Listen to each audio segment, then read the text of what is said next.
Cancer நோயில சாகப்போற தாத்தாக்கு வந்துகிட்டு திடீர்னு ஒரு மரத்தோட கிளைய பிடிக்க ஆரம்பிக்கிறாரு. பிடிச்ச உடனே அந்த மரத்தோட மொத்த சக்தியை உறிஞ்சிக்கிட்டு அந்த தாத்தா எங்க ஆயிராரு.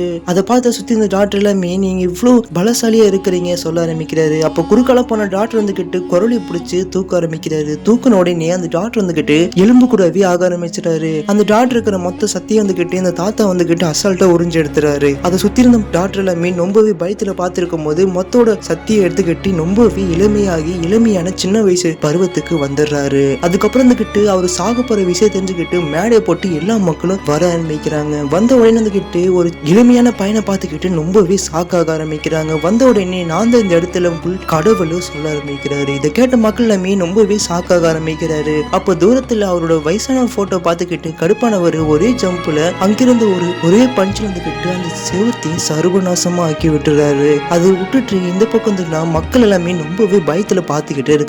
அப்போ ஒருத்தன் வந்துகிட்டு வீல் சேர்ல ஒரு சின்ன பையன் வந்துகிட்டு கால்கை வராம இருக்கிறாரு. அது தொட்ட உடனே அந்த கால்கை எல்லாம் சரியாகிட்டு நார்மலா ஒரு நோயிலிருந்து விடுவிட்டு போயிடாரு. அதுக்கப்புறம் இருந்துச்சுன்னு பார்ட் 2ல பார்க்கலாம். மறக்காம சேனலை சப்ஸ்கிரைப் பண்ணிடுங்க. Welcome back to the FM Tamil. உங்களுக்காக பார்ட் 2 ரெடி ஆயிட்டு இருக்குது.